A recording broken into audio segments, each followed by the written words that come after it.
Halo semuanya, kembali lagi bersama saya Madianto. Kali ini kita akan membahas tentang sumber pengeluaran tak terduga. Seringkali di awal bulan kita melakukan perencanaan pengeluaran selama sebulan untuk membantu kita agar dapat hidup hemat. Daftar tersebut dicek berulang kali hingga kita sangat yakin bahwa kita akan dapat menabung sekian besar. Tetapi ketika di akhir bulan kita meninjau kembali daftar rencana dengan pengeluaran kita sebenarnya, dan hasilnya selalu saja pengeluarannya lebih besar dari yang direncanakan. Mengapa ini terjadi? Karena selalu ada sumber pengeluaran tak terduga setiap bulannya. Pengeluaran tak terduga dapat berbentuk apa saja. Setiap orang memiliki bebannya masing-masing. Oleh karena itu, pengeluaran tak terduga tidak dapat disamakan. Tapi ada beberapa hal yang umumnya menjadi sumber pengeluaran tak terduga. Yang pertama, sakit. Tidak ada orang yang tidak pernah sakit, dan tidak ada juga orang yang dapat memprediksi kapan ia akan jatuh sakit. Penyakit bisa datang kapan saja, baik ketika kita sedang banyak uang ataupun kurang uang. Pengobatan pun tidak selalu murah. Oleh karena itu, kita harus berjaga-jaga dengan uang kita, dan yang terpenting selalu bergembira. Karena hati yang gembira adalah obat yang paling manjur. Kedua, musibah. Sama halnya seperti sakit. Musibah datang tanpa ada perencanaan. Ketika bencana datang, pengeluaran yang harus dikeluarkan menjadi besar.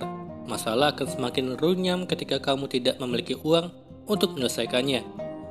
Musibah yang dimaksud adalah seperti kebakaran rumah, kendaraan rusak, kebanjiran, dan lain-lain.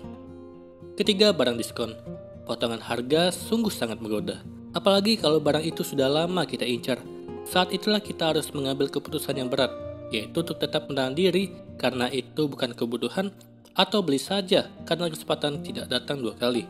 Apapun pilihanmu, pikir dahulu sebelum membeli. Bagaimana kondisi keuanganmu dan seberapa butuh kamu akan barang tersebut? Jangan sampai menyesal setelah membeli. Keempat, pulsa. Biaya untuk pulsa seringkali membengkak karena terkadang secara tidak sadar kita memakainya untuk hal-hal yang tidak berguna. Pulsa biasanya dianggap sepele sehingga kita tidak berpikir sebelum menggunakannya. Hal inilah yang membuat pulsa membengkak.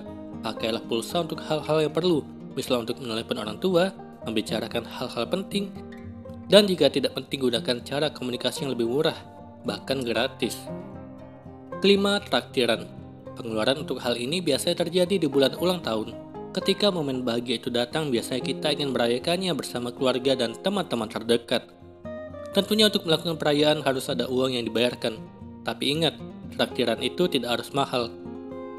Carilah tempat yang sesuai kantong, atau jika kamu tidak punya uang, sekedar kumpul bersama juga bisa. Kebersamaan itu yang paling penting. Keenam, hobi. Ini dia pengeluaran yang biasanya suka kebablasan. Melakukan hobi memang sangat menyenangkan.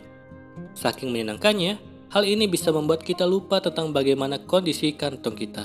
Sifat yang ingin terus memuaskan hasrat kita ini dapat berdampak buruk pada hidup kita nanti. Ketika uang sudah habis karena semua sudah terpakai untuk menyalurkan hobi, lebih baik anggarkan sebagian uang untuk disalurkan ke hobi kamu setiap bulannya, sehingga pengeluaran dapat lebih dikontrol. Ketujuh, memberikan hadiah dan sumbangan. Sebagai manusia, tentu saja sifat berbagi sangat perlu. Hal ini juga merupakan sumber pengeluaran tak terduga setiap bulannya.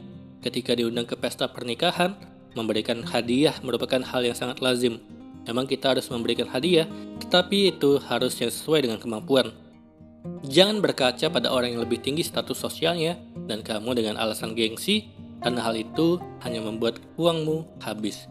Ingat selalu memberi dari apa yang kamu miliki. Sesuai dengan namanya, pengeluaran tak terduga memang datang tiba-tiba.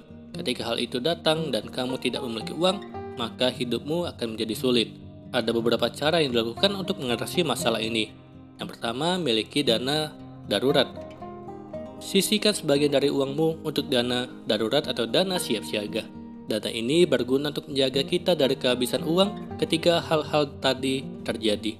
Selain itu, dengan memiliki dana ini, kita akan selalu merasa aman dengan hidup kita karena kita tahu bahwa selalu ada uang yang dapat dipakai saat dibutuhkan. Kedua, hati-hati dalam menggunakan kartu kredit. Kecenderungan orang menjadi boros ketika berbelanja dengan kartu kredit. Hal ini karena kamu tidak menyadari berapa uang yang sebenarnya kamu miliki dan berapa banyak yang mampu kamu bayarkan. Tapi bukan berarti kamu tidak usah menggunakan kartu kredit.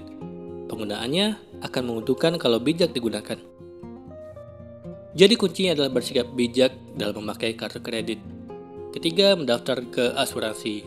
Ada beberapa hal yang bisa diatasi dengan asuransi. Jenis asuransi bermacam-macam, mulai dari asuransi kesehatan, properti, kendaraan.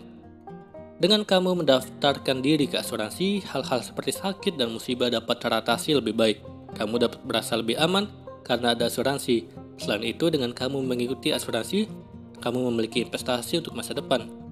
Selalu waspadai sumber-sumber pengeluaran tak terduga, karena tanpa disadari, itu dapat menguras uangmu. Jadi ingat, dan lakukan tips tadi untuk mencegahnya agar semua masalah menjadi lebih mudah untuk dilalui, seperti pepatah, sedia payung sebelum hujan. Semoga ini bermanfaat. Sekian dan terima kasih.